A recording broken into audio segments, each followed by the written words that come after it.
మూకం కరోతి వాచాలం పంగుం లంఘయతే గిరిం యత్కృపాతమహం వందే పరమానంద సాగరం. సహనావతు సహనో భునక్తు సహ వీర్యం కరవావహై తేజస్వినావధీతమస్తు మా విద్విషావహై.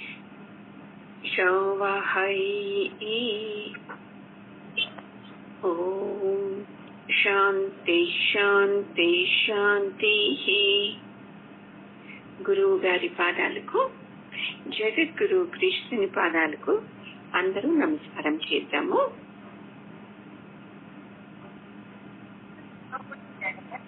ఈరోజు ధ్యాన శ్లోకాలు మొదటి శ్లోకము.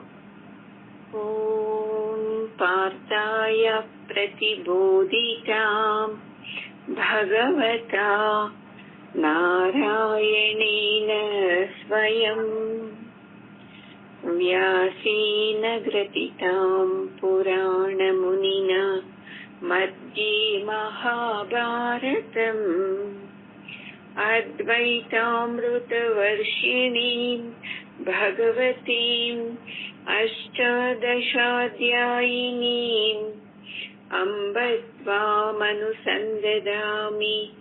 భగవద్గీతే భవద్వేషిణీం. భగవద్గీత చదివే ముందు ప్రతి ఒక్కరూ అంటే ఈ ధ్యాన శ్లోకాలు ఉంటుంది. 9 అనిపిస్తుంది, ఆ 9 ఉంది. ఆ 9 శ్లోకాలను అందరూ చదువుకోవాలి. అప్పుడైతే చూడండి నిజమైన భగవద్గీత శురువవుతుంది. ఆ 9 ధ్యాన శ్లోకాలు మొదట లేకునింది 15వ శతమానంలో మధుసూదన స్వామి గారు ఈ ధ్యాన శ్లోకాల్ని భగవద్గీతకు జోడించారండి. ఈ శ్లోకాలు జోడించాక భగవద్గీతకి ఒక అందం వచ్చిందంట. ఎలాగా మనము నార్మల్ గా ఇంట్లో ఉండేటప్పుడు సింపుల్ గా ఉంటాం కదండి. అదే పెళ్లికో ఫంక్షన్లకో వెళ్ళేటప్పుడు అందంగా అలంకరించుకుంటాం కదా. అలాగే ఈ 9 ధ్యాన శ్లోకాలు భగవద్గీతకు ఎక్కువ అందం తెచ్చినవి అని చెప్తారండి. ఈ మొదటి శ్లోకం ఏది అంటే, ఈ శ్లోకాన్ని పరమాత్ముడే కృష్ణుడిగా వచ్చి అర్జునునికి ఉపదేశం చేసింది ఈ మంత్రం అండి. ఇది చూసుకోండి, ఎంత పుణ్యం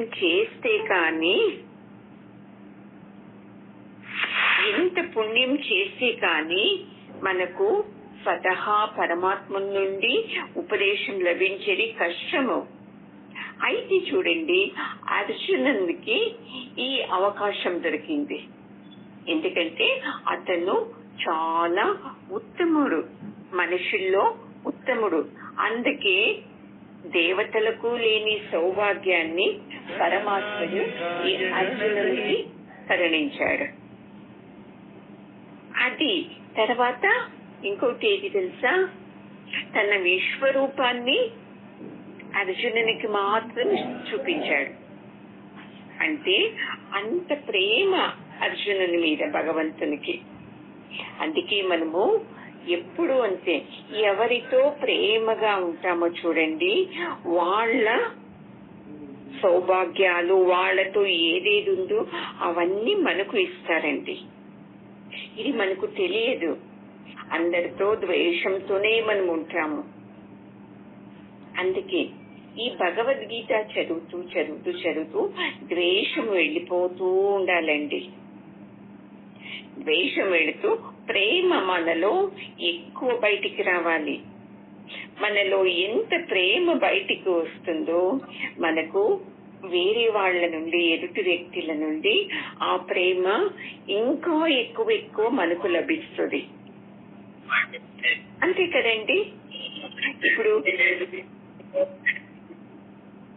ఎవరన్నా మనకు గౌరవం ఇవ్వాలి అంటే మనం ఏం చేయాలి? మొదట వాళ్లకు గౌరవం ఇవ్వాలి కదండి. అందుకే ఇక్కడ అర్జునుడు ఎక్కువ గౌరవం ఇస్తున్నాడు భగవంతునికి, ఎక్కువ శరణాగతి అయ్యాడు. అందుకని భగవంతుడు తనకు శరణాగతి అయిన వాళ్ళందరికూను ఎక్కువ ప్రేమనిస్తాడు, జ్ఞానాన్ని ఇస్తాడు. ఈ శ్లోకంలోనూ అంతే పరమాత్ముడు అర్జునునికి తన విశ్వరూపం చూపించాడు. తర్వాత ఈ భగవద్గీతని కూడా బోధించాడు. భగవద్గీతలో పరమాత్ముడే చెప్పాడు ఏమని, ఇదంతే నా తపస్కాయ నా భక్తాయ కదాచన నచ శుశ్రూషవే వాచ్యం నచ మాం యోగ్యసూయతి అని. అంటే ఎవరు నా భక్తులు కారో, ఎవరు తపస్సు చేసి ఉండరో, ఎవరు ఇంకొకరికి సేవ చేయలేదో వాళ్లకు ఎప్పుడూ ఈ భగవద్గీతను చెప్పరాదు అని. మరి మీరు అనుకోవచ్చు కదా, నేను ఎవరికూ సేవ చేయలేదు, గురువు గారికి అసలు చేయలేదు, తపస్సు చేయలేదు, మరి ఎందుకు నాకు చెప్తున్నారు అంటే ఇది మీ పూర్వ పుణ్యం నుండి మీకు లభించేదండి. చూడండి ఎంతమంది ఉన్నారు, ఎందుకు వాళ్ళు ఎవరికూ ఈ భగవద్గీత ఈ ఉపన్యాసం లభిస్తలేదు అంటే వాళ్లకు ఇంకా ఆ పుణ్యం ప్రాప్తి కాలేదండి. ఇక్కడ మీ అందరికీ ప్రాప్తి అయింది. అందుకే అర్జునుని నిమిత్తం చేసుకుని పరమాత్ముడు మనకు దీన్ని ఉపదేశం చేస్తున్నాడు.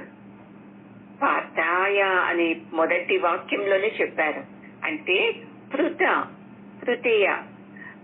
అంటే కుంతీదేవి, కుంతీయ కొడుకు పరమాత్ముడు మొదటిగా ఈ భగవద్గీతాన్ని ఉపదేశం చేస్తున్నారు.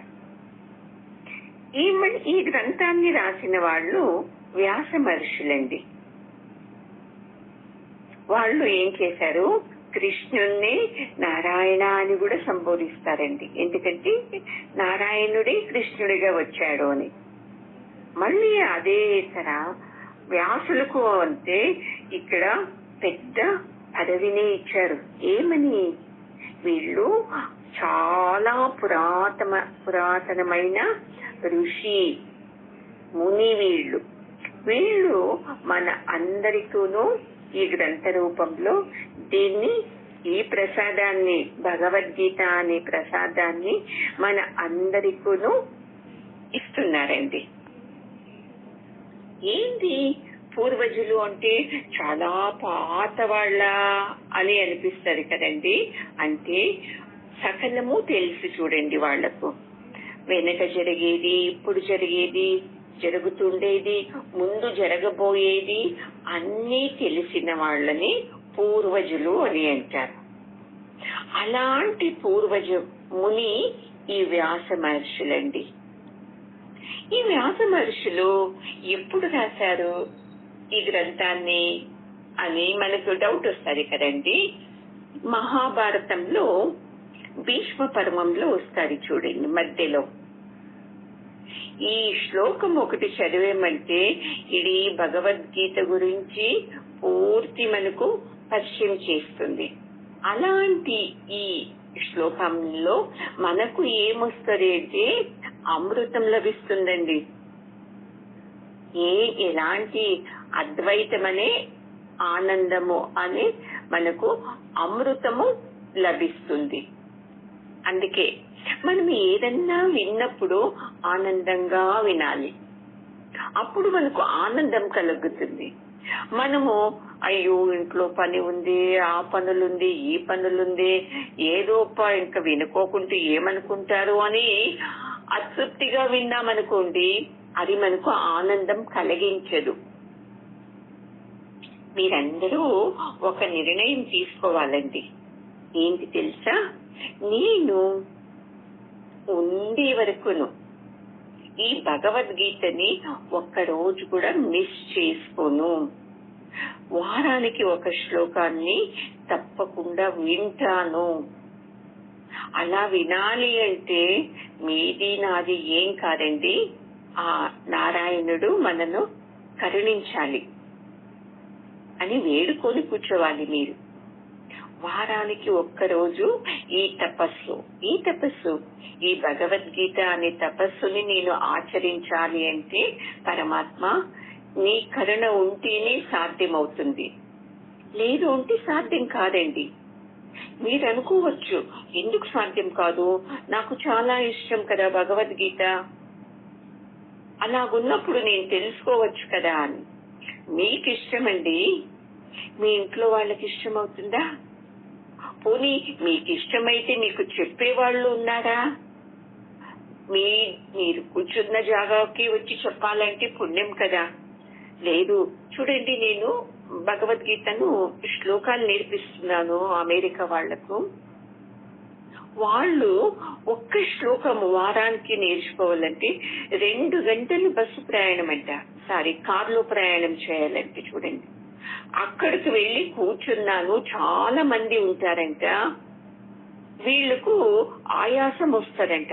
వెళ్ళేకి 2 గంటలు, అక్కడ కూర్చోనేకి గంట సేపు, దాంట్లో 5 నిమిషాలే వీళ్ళ అబ్బాయికి చెప్పించేది అంట. మళ్ళీ 2 గంటలు వచ్చేకు ఒక రోజంతా వెళ్ళిపోతుంది. అయితే మీ పుణ్యం చూడండి, మీరెక్కడ ఉన్నారో అక్కడికి నారాయణుడు తన మాటల్ని మీకు వినిపిస్తున్నాడు అంటే ఆ పుణ్యం నుండినే, ఆ నారాయణుడు కరుణ నుండినే మీకు ఈ భగవద్గీత వినేకు సాధ్యమవుతుందండి.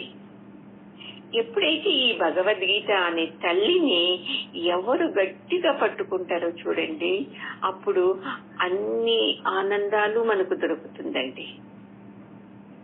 ఇప్పుడు ఏమనుకున్నామంటే నేను వేరే, ఆ పరమాత్ముడే వేరే, ఈ జగత్తే వేరే అనుకున్నాము.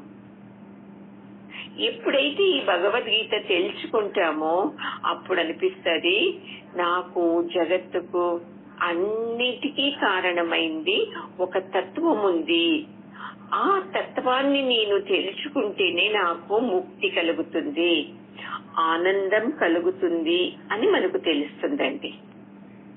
అంతదాకా మనకు ఏది తెలీదు. ఇప్పుడు చూడండి, ఆకాశం చూస్తాము, వాయుని చూస్తాము, అగ్నిని, జ్వలాన్ని, పృథ్వీని అన్ని చూస్తున్నాము. కానీ వీటన్నిటిలోనూ ఆ నారాయణుడే ఉన్నాడు అని చూస్తున్నామా? ఊరికి చూస్తామంతే. పొద్దున్నే లేచిన వెంటనే ఆకాశం పక్క చూసి సూర్యునికి నమస్కారం చేస్తామంతే. ఈ రోజన్నా మనము ఆకాశానికి కానీ, వాయుకి, అగ్నికి, జలానికి, ఈ పృథ్వీకి కృతజ్ఞతలు చెప్పామా అండి? మనము ఎలా చెప్పేది అనిపిస్తుంది కదా. ఈ భగవద్గీత వింటూ వింటూ మీకు తెలిసిపోతుంది, ఇవన్నీ సాక్షాత్ వీటన్నిటిలోనూ ఆ నారాయణుని చైతన్య తత్వమే ఉంది అని తెలుస్తారండి. అందుకే దీన్ని అద్వైతామృత వర్షిణి అని చెప్తారండి. అద్వైతం, నేనే ఆ స్వతహా పరమాత్మని చైతన్యంలో ఉన్నాను, చైతన్య శక్తిలో ఉన్నాను అనే సత్యం మనకు తెలుస్తుందండి. ఇప్పుడు ఎలా ఉంది, నేను మా ఆయన, నేను ఇలాగే అనుకుంటాం. నీవు ఈ సత్సంగం వినాలన్నా, నేను చెప్పాలన్నా ఏది ఉండాలండి? మన ఇద్దరిలోనూ ఆ పరమాత్మని చైతన్య తత్వం ఉంటేనే మనకు చెప్పడానికి, వినడానికి అవుతుంది కదా. ఈ సత్యం తెలియకనే మన జీవితంలో కొట్లాడుతున్నామండి. ఎప్పుడైతే ఈ సత్యం తెలుస్తుందో అప్పుడు మనకు ఆనందం కలుగుతుందండి. ఇప్పుడు అనిపిస్తుంది, నేను వేరు, నీవు వేరు, పక్కింటి ఆమె వేరు, మా ఆయన వేరు అని. నామరూపంలో మనం అందరూ వేరే అండి. నామాలతోనూ వేరే, పేరులతోనూ వేరే ఉన్నాము, ఆకారంతోనూ వేరే ఉన్నాము. అయితే అండి మన అందరిలోనూ ఆ పరమాత్మని తత్వము ఒక్కటి ఉండేది. పోనీ చూడండి, ఇప్పుడు వేరు వేరే అంటారు కదండి. ఇప్పుడు ఎంత బీదవాడైనా ఎంత శ్రీమంతులైనా ఒకే గాలి కదండి వాళ్లకు. వేరు వేరే గాలి ఉందా? ఎంత బీదవాడైనా దొంగ అయినా ఎవరైనాను ఒకే వెలుతురు కదండి. సూర్యుడు ఏమన్నా వీళ్ళు మంచి వాళ్ళని మనకు ఎక్కువ వెలుతురు ఇవ్వడం కానీ, వీళ్ళు చెడ్డవాళ్ళని వాళ్లకు తక్కువ వెలుతురు ఇస్తున్నాడా అండి? ఏది లేదు, అందరికీ సమానమే. భగవంతుని దృష్టిలో భేదం అనేది లేదండి. ఇలా మనం అర్థం చేసుకోవాలి. అద్వైతం అంటే నేనే ఆ ఆత్మస్వరూపిని, నేనొక్కటే కాదు అందరూ ఆత్మస్వరూపులే అని ఎప్పుడు మనం అర్థం చేసుకుంటామో అప్పుడు మనలోని ఈ భేదాలన్నీ వెళ్ళిపోతుందండి. ఎవరైతే ఈ జగన్మాతని, భగవద్గీత అనే జగన్మాతని పట్టుకుంటారో, శరణాగతితో వేడుకుంటారో, నాకు తెలీదమ్మా, నీవే ఈ జ్ఞానాన్ని నాలో నింపాలి అని ఎవరైతే వేడుకుంటారో వాళ్ళని తన పక్క ఆకర్షణ చేసుకుంటుంది. చూడండి, వైరాగ్యం ఇస్తుంది. వైరాగ్యం లేనందునే కదా మనము నా సంసారము, నా కుటుంబము, నేను నేను అని మనం కొట్టుకుంటున్నాము. ఎప్పుడు మనకు వైరాగ్యం వస్తుందో అప్పుడు మనకు పరమాత్ముడు కనపడతాడు. ఇప్పుడు వైరాగ్యం లేదు, ఎక్కువ మనలో ఆశలే ఉన్నందుకు కుటుంబము, వాళ్ళు వీళ్ళు, ఆ ఆస్తి, ఐశ్వర్యము, ఈ అధికారము ఇవే కనపడుతుంది. వైరాగ్యం వచ్చిందేంటి? ఇవి కనపడదు అని కాదు, ఆస్తి, ఐశ్వర్యము అన్నీ కనపడుతుంది. అయితే తెలుస్తుంది వీటిలో నిజమైన ఆనందం లేదు అని తెలుస్తుంది. చూడండి, ఎంతమంది పెద్ద పెద్ద డాక్టర్స్, ఇంజనీర్స్, సైంటిస్టు, ప్రతి ఒక్కరూ అంతంత జీతం వచ్చిన వారం ఒక రోజు సెలవు పడిందంటే చాలు ఎక్కడికి వెళతారు? ఏదో ఆశ్రమానికి వెళ్ళిపోతారు. ఎందుకు? సినిమాకు వెళ్ళొచ్చు, హోటల్కు వెళ్ళొచ్చు కదా. తెలిసిపోయింది వాళ్లకు ఈ డబ్బుతో ఈ ఎంజాయ్ చేసే దాంట్లో నిజమైన ఆనందం లేదు. ఒక్క తూరి వారంలో ఒక్క తూరన్నా ఆశ్రమానికి వెళ్లి గురువు గారితో సత్సంగం వినాలి అని అక్కడికి వెళతారు. కానీ ఇంకెక్కడికన్నా వెళతారా అండి? చూడండి, ఎంతెంత మంది పెద్ద పెద్ద వాళ్ళంతా ఒక్క గురువును పట్టుకున్నారు. అలాంటి శ్రీమంతులు, అలాంటి అధికారం ఉన్న వాళ్లే మినిస్టర్లు. చూడండి, పెద్ద పెద్ద గురువు గారి దగ్గరికి వెళ్లి తల వంచి నమస్కారం చేసి ఆశీర్వాదం తీసుకుంటారు. ఆఫ్టర్ మనమెంత కదండి, మనము ఇలా ఆశీర్వాదం తీసుకోవాలండి, శరణాగతితో తీసుకోవాలి. ఎవరైతే శరణాగతితో తమ గురువు గారి ఆశీర్వాదం తీసుకుంటారో వాళ్లకు ఈ భగవద్గీత చాలా బాగా అర్థమవుతుందండి. నేను టైం పాస్ కి వచ్చానంతే కానీ, లేదంటే నేను వచ్చేదాన్ని కాదు. ఏదో వింటాము, ఈ భగవద్గీత వింటే ఏదో లభిస్తుంది అని వచ్చారంటే మీకు ఏది లభించదండి. శరణాగతితో పరమాత్మనికి శరణాగతి, జగద్గురు కృష్ణునికి శరణాగతి, ఎవరు మీకు బోధిస్తున్నారో వాళ్లకు శరణాగతి అయ్యారంటే ఈ భగవద్గీత చాలా ఈజీగా వెళుతుంది. లేదండి మేము యూట్యూబ్ లో విన్నాము, అక్కడ విన్నాము, ఇక్కడ విన్నాము అంటే విన్నారు, మీరు వాక్యార్థం మాత్రం విన్నారు. వాక్యార్థం విన్నందున మీకు ముక్తి లభించదు. చెప్తున్నాను చూడండి, అర్థమవుతుంది. ఓ ఇలానా భగవద్గీతలో ఇలా చెప్పారా, ఇలా చెప్పారా అని. ఎప్పుడైతే ఈ గూఢార్థం అని వింటారు చూడండి, ఆ గూఢార్థం విని మీకు మీరే అప్లై చేసుకున్న తర్వాత మీకు ముక్తి లభిస్తుందండి. మరి చెప్పారు కదండి భగవద్గీత వింటే ముక్తి లభిస్తుంది అని అనిపిస్తుంది. వాళ్ళు ఎందుకన్నారంటే, ఇలా అన్నా నీవు వచ్చావంటే నీలోని అజ్ఞానాన్ని ఈ 700 శ్లోకాలతో తొలగించినప్పుడు నీకు నిజంగా భగవంతుని మీద ఇష్టం కలుగుతుంది. అందుకని ఇలా మీకు చెప్పారండి. భగవద్గీత వినండి మీకు ముక్తి అని. ఎంతమంది వినలేదండి? ఎంతమంది శ్లోకాలను బ్యాట్ చేయలేదండి? వాళ్ళందరూ ఆనందంగా ఉన్నారా? లేదే. ఒకరంటారు, నేను ఒక్క వారం కూడా మిస్ చేసుకోలేదు, సత్సంగము వెళుతూనే ఉన్నాను, అయినా నా జీవితంలో ఆనందమే లేదండి అని. ఎందుకు లేదు? నువ్వు ఎలాంటి గురువు దగ్గరికి వెళ్ళావో అది తెలుసుకోవాలి. ఎవరైతే తాను ఆనందంగా ఉంటూ తన దగ్గర వచ్చిన వాళ్ళకి ఆనందం కలిగిస్తారో వాళ్ళే నిజమైన గురువు అండి.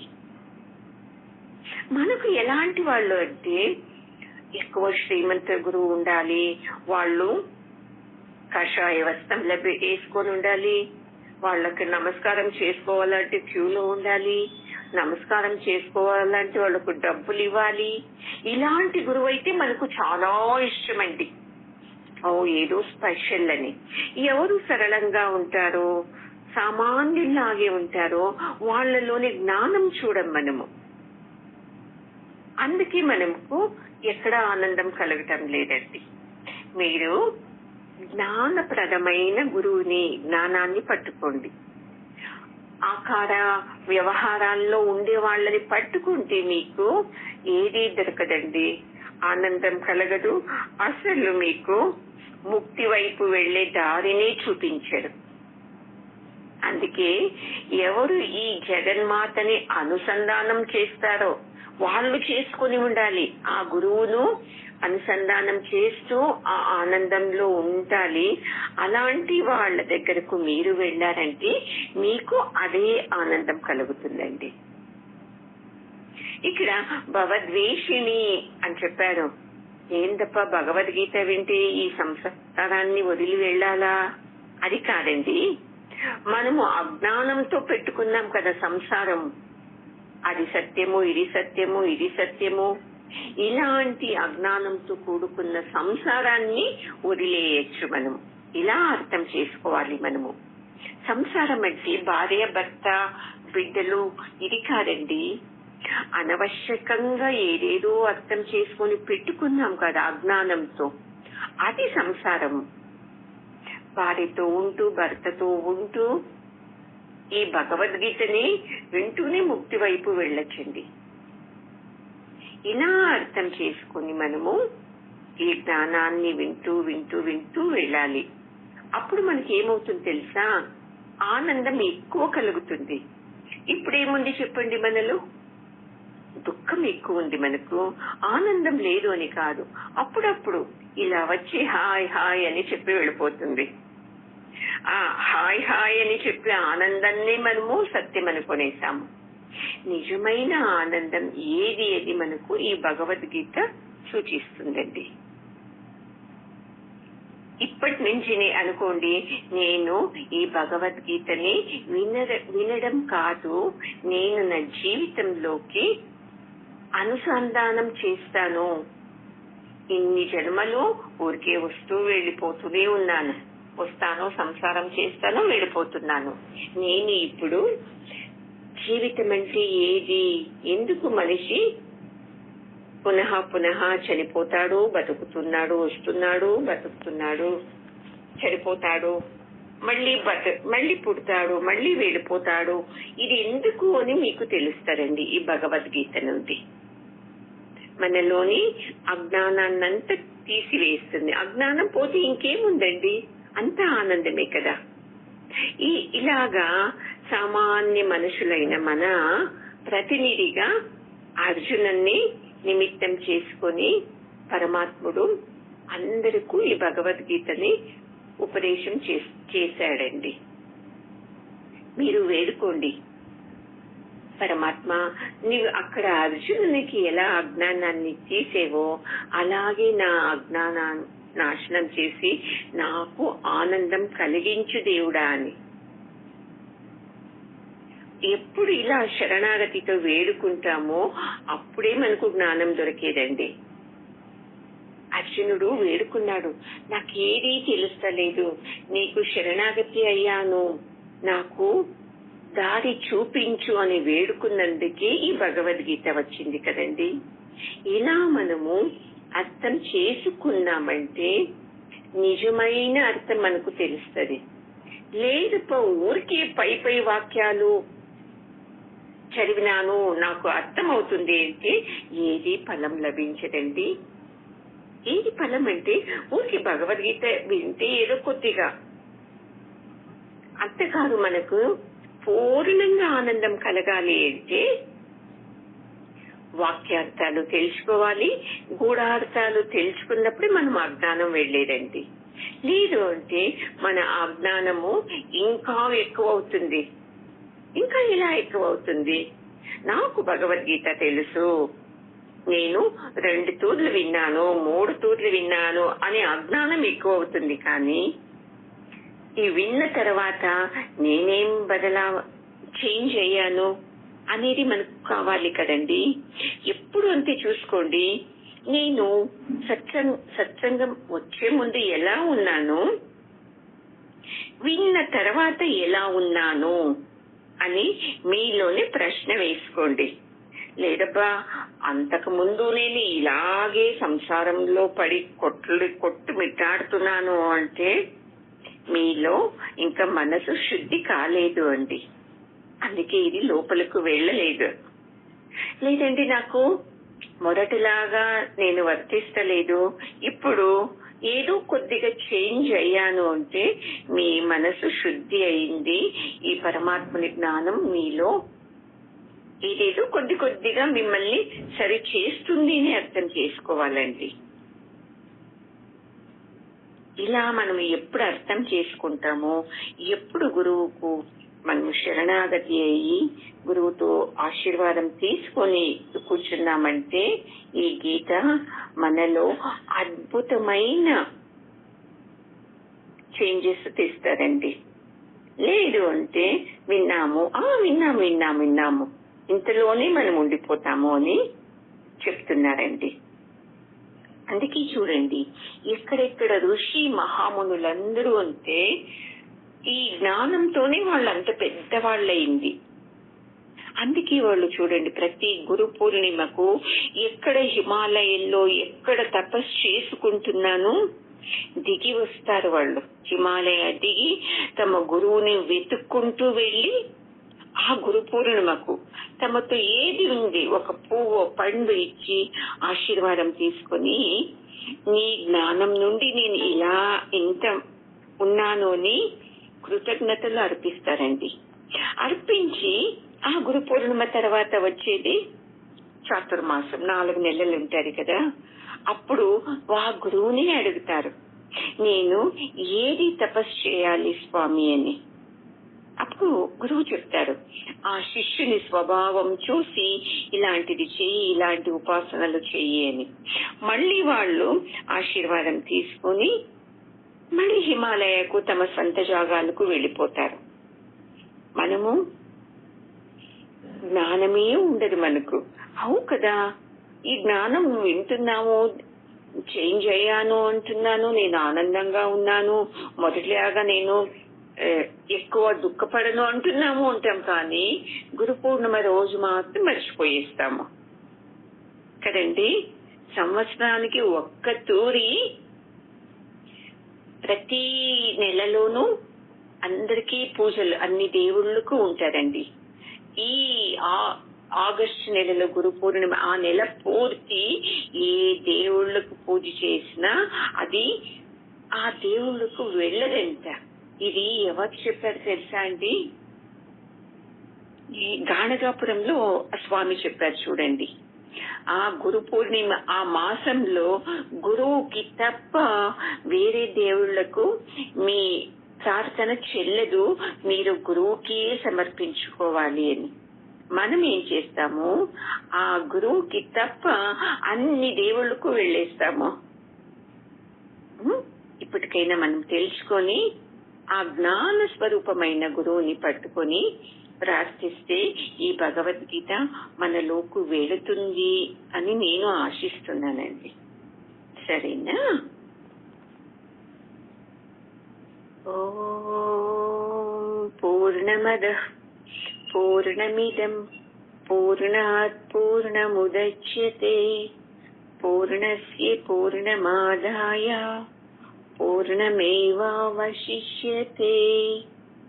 ఓం శాంతి శాంతి శాంతి.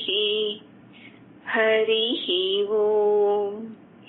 శ్రీ గురుభ్యో నమః. హరి ఓం. గురువు గారి పాదాలకు, జగద్గురు కృష్ణుని పాదాలకు నమస్కారం చేద్దామండి. జై శ్రీమా అండి. అందరికీ నమస్కారము.